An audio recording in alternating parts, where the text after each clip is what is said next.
Part 26. Who the fuck did I marry? So I asked Legion, what's the deal about San Diego State? He was like, what are you talking about? And I said, why is there no records of you there? Just came right out and said it. Without missing a beat, this man said, well, I was a private citizen. What the fuck does that mean? And what he said is that when he started at San Diego State, his father paid money so that, okay, it's important I say this with a straight face. His father paid money so that his name and social would not be publicized and he would be considered a private student, a private citizen. He said that he had a card where all he had to do was show the card. He does not have to give his name. He does not have to give any information because he had that card. He said so San Diego State would not have any record of him, but he was in fact a student there. I said, and you claim that you played football. He was like, I did play football. I said, so you're saying that the school did not publish your name anywhere and they were in violation of NCAA rules? And he was like, why are you asking all these questions? And I said, I'm just curious. I'm just curious. You're saying that you were a private citizen, but yet how were you in compliance with NCAA if you were a private citizen and they did not publish your name on any roster? So that was his excuse. He was like, all I can tell you is that I was a private citizen. My dad paid for it. Okay. So now I know that San Diego State has no record of him. Now I know that his social security number, at least the one that's on my background packet, only shows that he only shows that he lived in Georgia, Rhode Island, and Pennsylvania. Okay. So at this point, the pain in his knee is getting worse. It's getting to the point where when he would come home from work, he would take a shower and immediately get in bed, elevate his knee. He was not even eating the way that he used to eat. It was getting to the point where at times, if you remember when I told you all about the miscarriage, they gave me pain meds because I had taken that pill.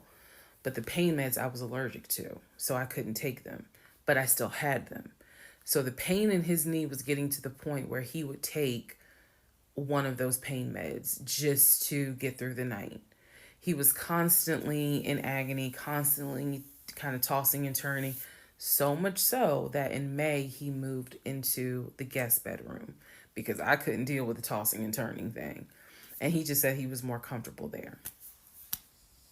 So what at first was I hit my knee at work turned into, no, it was an old football injury. This has happened before.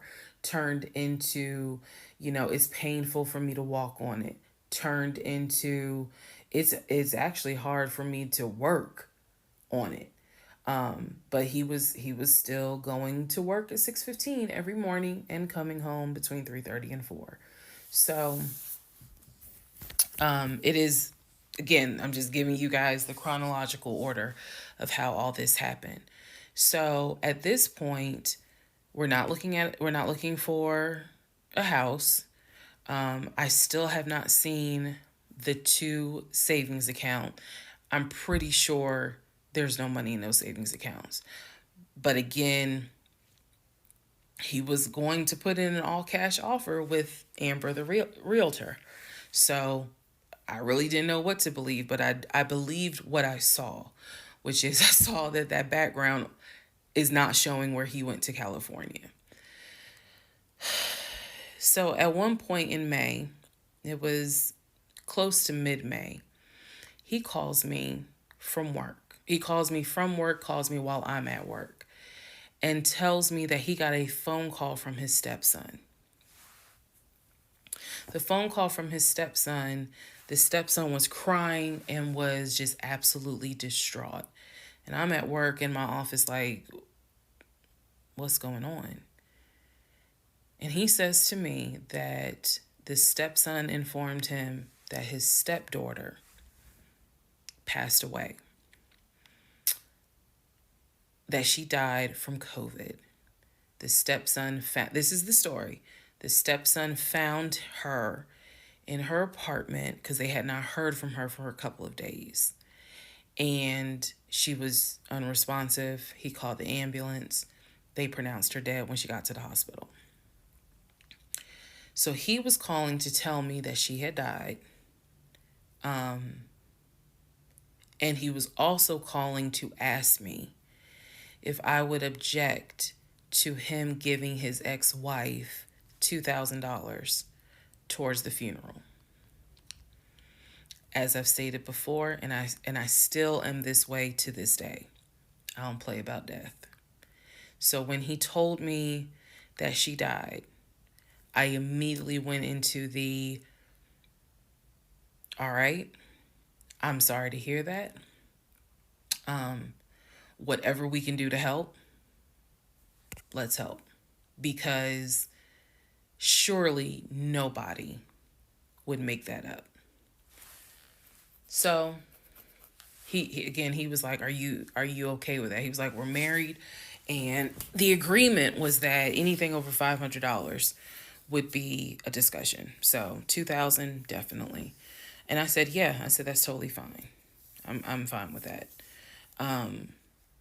He was upset because, again, he was close with the kids.